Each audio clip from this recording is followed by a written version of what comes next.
병가하고 종행가 얘기를 시작하기 전에 여러분들 그 프린트에서 보셨지만 우리 그라나다 클럽 이 역사 강좌가 유튜브.com에 이달부터 올라갔어요. 그래서 여러분들이 이제 그 유튜브를 보고 싶으면 그라나다 역사 클럽을 클릭하시면 돼요. 유튜브.com에 들어가셔서. 물론 그 한꺼번에 많이 들어간 건 한꺼번에 많이 올린 건 아니고 한 강좌마다 한 달에 한 강좌씩 올리니까 이번에 이제 첫 번째 강좌 올라갔거든요. 매달 15일 날 올려요. 그 말하자면 우리 강좌가 그 유튜브에 올라가는 게 두 사람 덕이에요, 사실은. 우리가 그 강의를 벌써 9년째 계속했지만 저 자신이 그 인터넷의 박사도 아니고 유튜브에 들어가 보고 한 적이 별로 없어요. 그래서 그런 생각도 안 했는데 우리 그 베드로 씨가 아이디어를 냈고 더군다나 그 첫 번째부터 세 번째 강의는 동영상을 올린 게 아니고 그 중국 경치를 배경으로 해서 강의를 했어요.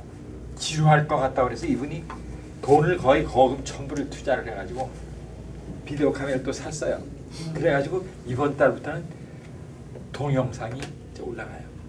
그리고 또 한 사람 그 프로그램을 만들어 올려주신 분이 저 김원 목사님이세요. 우리는 그 컴퓨터 실력이 없어서 이렇게 강의하고 녹음된 거를 어떻게 프로그램을 만들어 가지고 그 동영상하고 합쳐 만들어야 되거든요. 그리고 이제 업로드를 해야 되는데 우리 김원 목사님이 거기다 해주셨어요. 우리 두 분한테 박수 한번. 예. 그래서 우리 베드로 씨하고 김원 목사님은 앞으로 그라나다 클럽이 전투할 동안 식사대를 안 내셔도 됩니다. 자, 그 아까 노자를 얘기하면서 사실 저는 아까도 얘기했지만 그런 사상이나 철학에는요 그 관심이 별로 없었어요. 그 하나만한 얘기 한다고 맨날 그렇게 생각했거든요. 근데 이번에 공부를 하면서 노자 공부를 하면서 그 노자를 웃긴 남자라는 책을 봤어요. 혹시 보신 적 있나요? 예, 그 이경숙이라는 여자가 썼는데 그 노자를 웃긴 남자가 그 돌 김용옥이를 얘기를 해요. 한국 고전학자로 꽤 유명한 사람인데 그 사람이 쓴 책이 노자와 21세기라는 책이 있어요. 3권짜리인데 제가 다 읽었어요. 그리고 난 다음에 그 노자를 웃긴 남자라는 이경수가 쓴 책 2권 제가 또 읽었는데 이 여자가 김용옥이를 나이도 이 여자가 40살 때 썼고 김용옥이 아마 그 노자와 21세기 쓴 게 몇 년 안 되니까 거의 60이 돼서 쓴 책이고요. 20년 가까이 차이 나요. 그런데 김용옥이를 얼마나 까문 게 왔니? 완전 병신, 꼴통, 바보, 등신, 잠꼬대, 다리, 지랄, 육갑, 환장 욕을 아주 저는 욕을 그렇게 잘하는 처음 봤어요. 역사서에다 최초로 욕을 도입한 사람이 저예요. 제 조선왕조 실록 왕을 참아라 보시면 알겠지만 개 같은 새끼들 이런 얘기 역사책에 처음 쓴 사람이 전데 이 여자는 물론 역사서는 아니죠. 역사서는 아니지만은 지랄, 관갈, 병신, 육갑, 꼴통, 잠꼬대 이렇게 욕자한테 처음 봤어요 제가. 그런데 그게 전부 도굴한테 한 욕인데 도굴 김용희가 그런 욕을 얻어먹고가 큰일 나요. 한국사가 금방 소송해요. 그런데 그렇게 명예를 훼손당하면서도 소송을 못하는 이유가 소송 못했어요. 이 여자한테 실력이 떨어져요. 돌이 노자를 해석한 거하고 이 여자가 노자를 해석한 거 제가 양쪽 읽어보니까 이 여자가 이 돌보다 훨씬 잘 알아요. 참 대단한 여자예요. 나이 40에 한문을 그 정도 깊이를 알고 그 고전의 의미를 그 정도 깨닫는다는 게 정말 대단한 여자입니다. 자, 제가 하나만 얘기를 드릴게요. 노자 도덕경 그 5천자의 맨 앞부분이 뭐라고 되어 있는 거 아니? 도가도 비상도, 명가명 비상명. 도가도 비상도, 명가명 비상명. 이게 첫 줄이에요. 우리는 뭐 100년 지나도 많이 몰라요. 무슨 소리인지. 그런데 그걸 도울이 뭐라고 해석을 했는 거 아니? 도를 도라고 말하면 그것은 늘 그러한 도가 아니다. 그 무슨 소리인지 알겠어요, 여러분들? 도를 도라고 말하면 늘 그러한 도가 아니다. 우리는 무슨 소리인지 한마디도 못 알아듣겠어요. 그냥 속으로 이게 무슨 현묘한 이치가 숨어 있겠지. 근데 이 여자가 딱 번역을 뭐라고 했는 거 아니? 도를 도라고 불러도 좋지만 꼭 도라고 해야 되는 건 아니다. 딱 이렇게 번역을. 누가 잘했겠어요?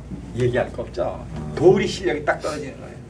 그래가지고 그 여자한테 그렇게 병신 소리를 들으면서도 고소를 안 한 거예요. 실력이 떨어지니까. 하여튼 책 2권이 욕으로 도배를 했어요. 도배를.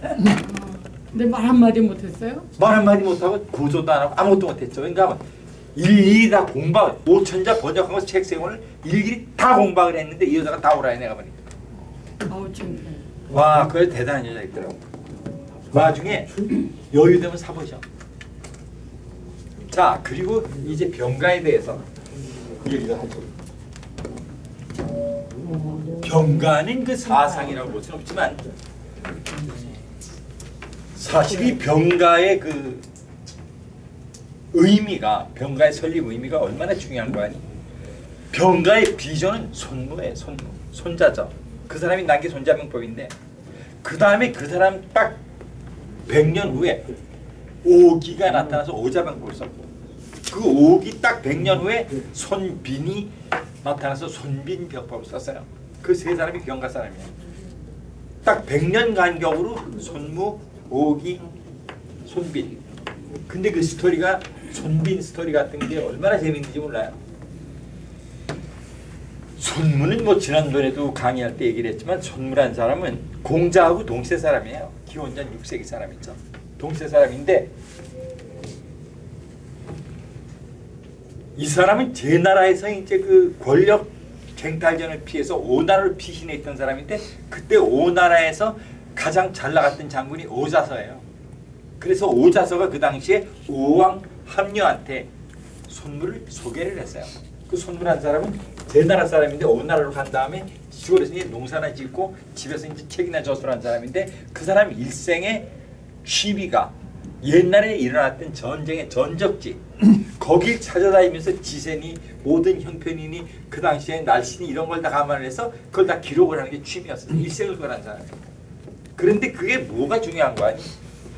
손무 전까지는 이 전쟁의 승패를 전술이나 전략에 의존한 게 아니라 점을 쳐서 이놈의 전쟁을 이기느냐 지느냐 언제 군사를 내느냐 말이야 이걸 다 점을 쳐서 했어요. 손무가 고대 최초로 전쟁의 전술과 전략을 세운 사람이에요. 그래서 그 당시에 오나라가 지금 양자강 남쪽에 있잖아요. 그게 중국에서 그걸 남방이라고 그래요. 남방. 남방의 무성. 공자가 살던 노나라는 북방에 있어요. 북방의 문성.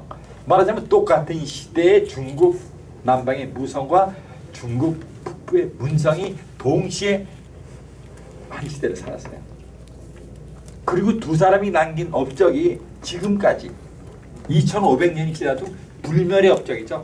전 세계에서 병서는 손자병법을 따라할 수 지금도 없어요. 그래서 지금 육군사관학교나 이런 모든 군사기관에서 교과서를 쓴 게 바로 손자병법이에요. 2500년 책입니다. 대단한 사람이죠. 네. 그래서 그 사람이 오자서하고 같이 그 당시에 약소국이었던 초나라를 일으켜 세워서 강대국 아니 오나라를 일으켜 세워서 강대국이었던 초나라를 제압을 하고 초나라 박살이 났어요. 그때 저 도읍이 점령당하고 왕은 시골로 도망가고 나라가 풍지박산이 났어요. 약소국한테 그 손무하고 오자서 때문에. 그런 후에 그 오나라 사람들이 그때 남방의 야만족들이 돼가지고 초나라를 점령하니까 초나라 수도가 금수의 세상이 됐다고 그랬어요. 그게 무슨 말이냐? 점령군들이 한 도시를 점령을 하면 옛날에 맨 첫 번째 하는 게 약탈이고 두 번째가 강간이에요. 그래서 금수의 도시가 됐다. 그게 뭐냐? 온 초나라 여자들이 전부 다 강간을 났어요. 그걸 보고서 그 말하자면은 손무가 절망을 한 거죠. 그리고 그때 은퇴를 해버리고 그분은 소식이 없어서 그 사람이 언제 나서 언제 죽었고 이게 없고 나중에 손자병법은 그 당시에 배포가 돼가지고 그 사람이 그 유명한 병법가인데 나중에 한나라 시대 무덤에서 그 죽간이 발굴이 된 거예요. 그래서 손자병법이 지금까지 전해온 거예요. 그 다음에 오기란 사람은 위나라 사람인데 그 사람도 천재예요. 근데 머리는 좋은데 인간이 질이 나빠요. 그 오기란 사람이 원래 그 동네 깡패예요. 집은 잘 살았고. 그런데 출세한다고 나갔다가 출세 못하고 집으로 들어오니까 동네 사람들이 비웃으니까 동네 사람 30명을 쳐 죽이고 도망을 갔어요. 도망을 가가지고 어디로 갔는 거 아니?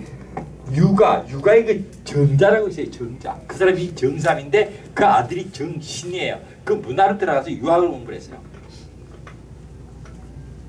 그런데 그 오기가 집을 떠날 때 자기 어머니한테 한 얘기가 있어요. 말하자면 동네 사람 30명을 쳐 죽이고 야간 도주를 하는데 도주하기 전에 자기 어머니한테 내가 말하자면 한나라의 정생이 돼서 인마를 거느리고 수레를 타고 오지 않으면 다신 집에 안 들어온다고 그렇게 하고 떠났어요. 그리고 아까 얘기했지만 그 육아의 그 정삼의 아들 문화에 들어가서 6년을 유학을 공부를 했어요. 그랬는데 그동안에 어머니가 돌아가신 거예요. 그 어머니가 돌아가셔도 우리나라에서 연락이 왔는데 오기가 가지는 않고 왜냐하면 그때는 그 육아 시대가 돼가지고 3년상 있어. 그게 다 지켜질 때예요. 그런데 오기가 하늘 울어서 통곡 한번 하고선 다시 책을 읽는 거예요. 그러니까 정삼의 아들이 정신일 텐데 아마 정신이 물은 거죠. 야, 너 어머니가 돌아가셨다는데 어떻게 안 가고 여기? 그 육아에서 가장 중요한 게 아까 얘기한 대로 군신유의, 부유변, 무슨 뭐 부자유치 이런 거예요. 친해. 가장 가까운 사람부터 사랑하러 가르치는 게 육아인데 그래서 3년상을 하는 거예요. 이게 제일 가까운 게 자기 부모예요. 처자식은 두 번째로. 그런데 어머니가 죽었는데 얘가 안 가는 거예요. 그래서 물은 거예요. 너 어머니가 돌아가셨는데 왜 안 가냐니까 오기가 그 얘기를 한 거죠. 내가 어머니를 떠날 적에 한나라 정승이 돼서 수레와 인마를 몰고 돌아오지 않으면 나 돌아오지 않겠다 했기 때문에 안 간다고 하니까 너같이 불효한 놈은 내가 가르칠 수가 없는데 내쫓은 거예요. 그래서 그 정삼 문화에서 오기가 내쫓겨서 그 다음에 유학을 포기하고 병학으로 돌았어요. 병학을 3년 공부를 하고 일가를 이뤘다고 그랬어요. 얼마나 똑똑한지. 그래가지고 노나라로 갔어요. 노나라.